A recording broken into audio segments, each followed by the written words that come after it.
thoughts. Um, what I'll try to do is talk about evolution of this GM technology, journey of the science. Um, Actually, JayaPrakash Narayan this morning pretty much covered some of the aspects which I'm going to cover here. It will perhaps be a good reinforcement if I were to use that word.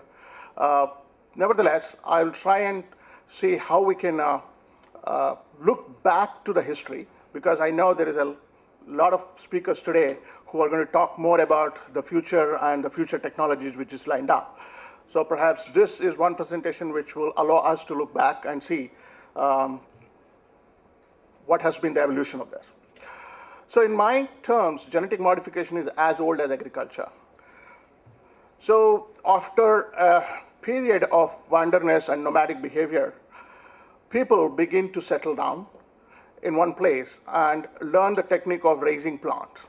That is, after all the behavior of hunting, figuring out where to eat, how to eat. And this is a period 8500 to around 5500 BC. One would call it as domestication era.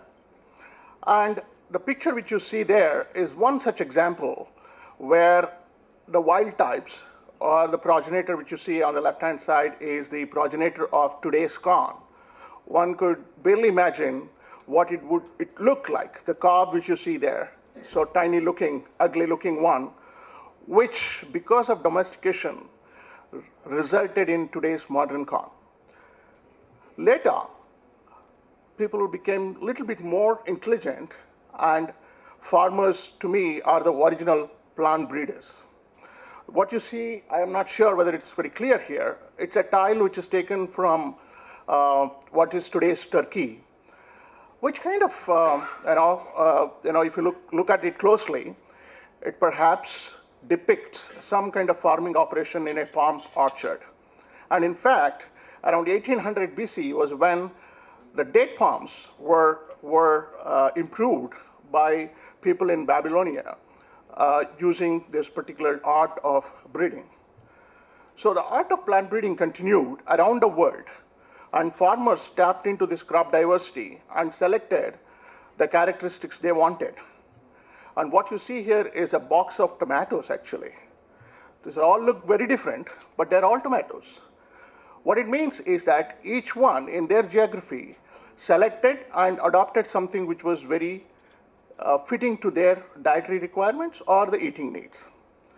And not just that, the diversity was also seen. Here is a diversity which you see all different crops, but all from the same family, or from the same species rather.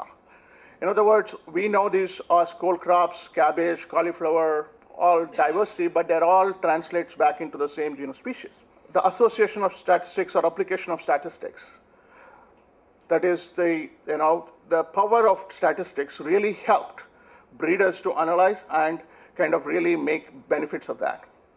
Cooperation in plant breeding and crop diversity, people from different regions exchange germplasms, and the trade came into picture and really facilitated the crop diversity, because all of us understand the basic of breeding is the variability which exists. So until unless you have the variability, you cannot encash on the, to improve the crops to the benefits of what you want. And then, of course, the developments of what happened in disease and insect resistance. When I say that, more and more insights into characterizing the disease or looking at the disease and scoring them. All this really mattered to move that plant breeding into a stage where it really led to a big revolution in the first 20th century, that is first half of 20th century. But the big shift as far as GM technologies came in 1953, when Watson and Crick described the double helix structure.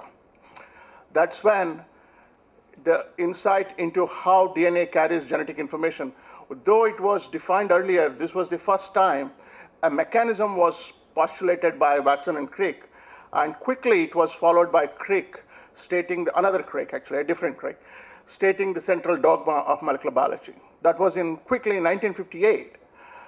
So simply it said DNA, which is the basic unit of inheritance, it transcribes into RNA, and RNA translates to protein.